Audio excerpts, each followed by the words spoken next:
Letter ద్వారా బయటపడబోతున్న రోహిణి బండారం అది ఎలాగో తెలుసుకోవాలనుకుంటే వెంటనే మన ఛానల్ని సబ్స్క్రైబ్ చేసి ఒక లైక్ వేసి చూడండి ఫ్రెండ్స్ బాలు మరియు మీనా ఇద్దరూ కలిసి సుగుణమ్మ దగ్గరికి వస్తారు. చింటూ లేడా అయ్యో ఏమైందండి మీరు ఇలా ఉన్నారు అంటే నర్స్ చెప్తుంది మైల్డ్గా ఒక చిన్నగా స్ట్రోక్ వచ్చింది అని. అయ్యో మేము ఇంత దగ్గరలో ఉన్నాం మాకు చెప్పాలని అనుకోలేదా అండి అని అంటాడు బాలు. అదేం లేదు బాబు, చెప్పాలని లేదు కానీ నాకు అనుకోకుండా జరిగింది, ఏం చేయాలో తోచలేదు, ఈ నర్స్ వచ్చింది, మా బిడ్డ ఫోన్ చేసి చెప్పింది అని చెప్తుంది సుగుణమ్మ. మేము ఇంత దగ్గరలో ఉన్నాం, మేము చూసుకుంటామని చెప్పాం కదా అమ్మ, మీకు ఇంత దగ్గరలో ఉన్నా కానీ మాకు చెప్పలేదు, అప్పటికీ మాకు ప్రాణం కొట్టుకుంటుంది రావాలి చూడాలి అని, కానీ కాస్త లేట్ చేశాం. చింటూ ఎక్కడున్నాడు అని అడుగుతాడు బాలు మరియు మీనా. చింటూ మా చుట్టాల వాళ్ళ ఇంటికి వెళ్ళాడు అని చెప్తుంది సుగుణమ్మ. అయినా ఇక్కడే కదా, దారిలో వెళ్ళేటప్పుడు చూసి వెళ్దామని చెప్తాడు బాలు. లేదండి వాళ్ళు వైజాగ్ వెళ్ళారు అని చెప్తుంది సుగుణమ్మ. ఎందుకు అంటే చింటూను బాలు మీనాకు దూరంగా ఉంచాలని రోహిణి ఆర్డర్ వేస్తుంది కాబట్టి సుగుణమ్మ అలా అబద్ధం చెప్తుంది. ఏది ఏమైనాను మీరు మంచిగా కోలుకోవాలి, టైంకు తిని ట్యాబ్లెట్ వేసుకోవాలి అని చెప్తుంది మీనా. ఇలా చెప్తుండగా సుగుణమ్మకు ఒక శుభవార్త చెప్తారు బాలు మరియు మీనా. అది ఏంటి అంటే చింటూను మేము దత్తత తీసుకోవడానికి ఆలోచిస్తున్నాము, మాకు ఇష్టం అవుతుంది, చింటూ వల్ల నా ప్రాణాలు నిలబడ్డాయి కాబట్టి అప్పటి నుండి చింటంటే మాకు అభిమానం, ప్రేమ, వాడి జీవితానికి మేము ఒక కొత్త మలుపునిస్తాము, మంచి భవిష్యత్తునిస్తాము, మీ కూతురు ఎలా అయినా రాదు, అక్కడ ఉండి పైసలు పంపుతుంది కానీ తనకి అమ్మ నాన్న ప్రేమ దొరకడం లేదు కాబట్టి మేము ఇస్తామని చెప్పేసి సుగుణమ్మతో చెప్పేసి వెళ్తారు. ఎంతో సంతోషపడుతుంది సుగుణమ్మ. తిరిగి రోహిణికి ఫోన్ చేస్తుంది. రోహిణి ఎందుకమ్మా మళ్ళీ చేస్తున్నావు అని అంటుంది రోహిణి. లేదమ్మా, చింటూని దత్తత తీసుకోవడానికి మళ్ళీ మీనా బాలు వచ్చారు, నాకు ఎంతో సంతోషం అయింది అని చెబుతుంది సుగుణమ్మ. ఏంటి నీకు సంతోషం అయ్యేదమ్మా, నా కొడుకు వాడు, నువ్వు వాళ్ళకి ఎలా ఇస్తావు, ఇవ్వనని చెప్పు అని అంటుంది రోహిణి. అదేంటమ్మా, వాడికి ఒక మంచి భవిష్యత్తు దొరుకుతుందంటే ఏమవుతుంది అంటే అలా వద్దమ్మా, ఇక్కడికి వచ్చి అమ్మా నన్ను అంటే నా పరిస్థితి ఏంటి, వద్దు అనేసి కరాఖండిగా చెప్పేస్తుంది రోహిణి వాళ్ళ అమ్మ సుగుణతో. ఏంటి నువ్వే వాళ్ళకన్నా ముందు నువ్వే ఇచ్చేలాగా ఉన్నావని రోహిణి గొడవ పడుతుంది వాళ్ళ అమ్మతో.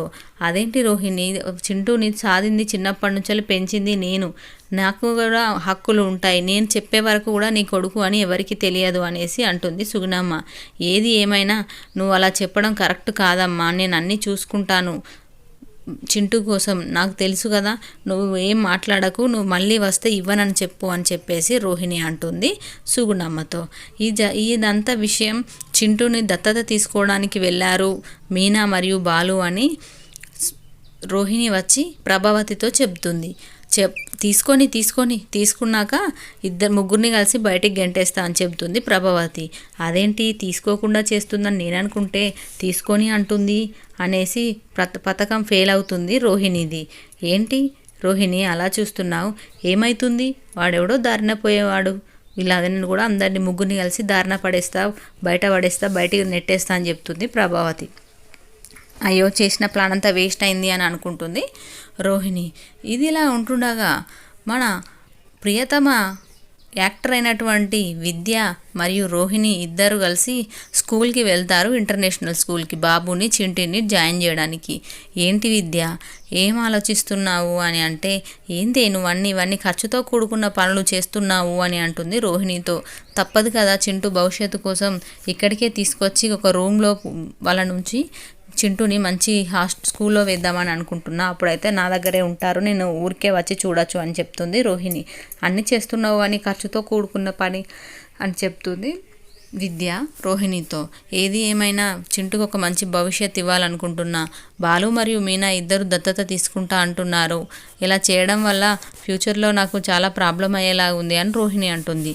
విద్య ఒక సజెషన్ ఇస్తుంది రోహిణికి. ఒకవేళ చింటూని నువ్వే దత్తత తీసుకుంటే బాగుంటుంది కదా అని విద్య అంటుంది. అదేంటి అలా మాట్లాడుతున్నావు, మా అత్తయ్య ఒప్పుకోవాలి కదా, మా అత్తయ్య ఒప్పుకున్న మనోజ్ ఒప్పుకోవాలి కదా, వాడితో ఫ్యూచర్లో నాకు ఎలాంటి ప్రాబ్లమ్స్ వస్తాయో అనేసి అంటుంది రోహిణి. ఏది ఏమైనా చింటూకు ఒక మంచి భవిష్యత్తు ఇస్తా అంటున్నారు బాలు మీనా, ఆలోచించు అని చెబుతుంది విద్య. అదేం లేదు, చింటూని ఎలా చూసుకోవాలో నాకు తెలుసు అని అంటుంది రోహిణి. మంచి స్కూల్లో అడ్మిషన్ తీసుకొని సుగుణమ్మకి ఫోన్ చేస్తుంది రోహిణి. అమ్మ చింటూ కోసం ఒక మంచి స్కూల్ చూశాను, మీకు కూడా త్వరలో ఒక రూమ్ చూస్తానని చెబుతుంది రోహిణి. చాలా సంతోషపడుతుంది సుగుణమ్మ. ఇంతలో ఇంటికి వస్తారు బాలు మీనా. అదే పనిగా ఆలోచిస్తాడు బాలు. ఏంటండి అలా ఆలోచిస్తున్నారు? ఏం కాదండి, మనకు చింటూని ఇస్తుంది వాళ్ళ నానమ్మ అని చెబుతుంది మీనా. లంచ్ టైంలో డైనింగ్ టేబుల్ దగ్గరికి శృతి రావడంతో వడ్డిస్తుంది మీనా. ఇద్దరు కలిసి మాట్లాడుకుంటూ తింటూ ఉంటుంది శృతి. ఏంటమ్మా మీరు ఇంత హ్యాపీగా ఉంటున్నారు, కానీ మిమ్మల్ని ప్రభావతి చూస్తే మాత్రం చాలా ఇరిటేట్ అవుతుంది అని చెప్తాడు సత్యం. ఏంటంకులు అత్తయ్య ఇలా ఉంటుంది అంటే 25 సంవత్సరాల నుంచి నాకే అర్థం కాలేదు, మీకేం అర్థమవుతుందమ్మా తన గురించి అని అంటాడు సత్యం శృతి మరియు మీనాతో. ఇంతలో అప్కమింగ్లో ఫ్రెండ్స్ ఒక లెటర్ తీసుకొచ్చి షోరూంలో రోహిణి వాళ్ళ హస్బెండ్కి మనోజ్కి ఇస్తాడు ఒక అతను. వచ్చి చూడడంతో ఏంటి లెటర్ అని చూడడంతో, నీ భార్య గతం మొత్తం నాకు తెలుసు, బయటపడకుండా ఉండాలి అంటే నాకు డబ్బులు కావాలి అని బెదిరించి ఒక లెటర్ ఇచ్చి పోతాడు మనోజ్కి. ఆ లెటర్ చూసి వాళ్ళ అమ్మకు తీసుకొచ్చి ఇస్తాడు మనోజ్. ఆ లెటర్ చూసినటువంటి ప్రభావతి ఒక్కసారిగా షాక్ అవుతుంది. ఆ లెటర్ని రోహిణికి ఇస్తే, ఏంటి ఈ లెటర్లో ఏముంది, అయినా ఈ లెటర్ ఇచ్చిన వాడిని పట్టుకోవాలి కదా అని వీళ్ళనే ఇబ్బంది పెడుతుంది రోహిణి మనోజ్ను మరియు ప్రభావతిని. చూడాలి ఫ్రెండ్స్, ఈ లెటర్ భాగవతం ఏంటి అనేది అప్కమింగ్ ఎపిసోడ్లో చూద్దాం. ఇది ఇచ్చింది దినేషా లేదంటే ఇంకెవరన్నానా? చూడాలి ఫ్రెండ్స్.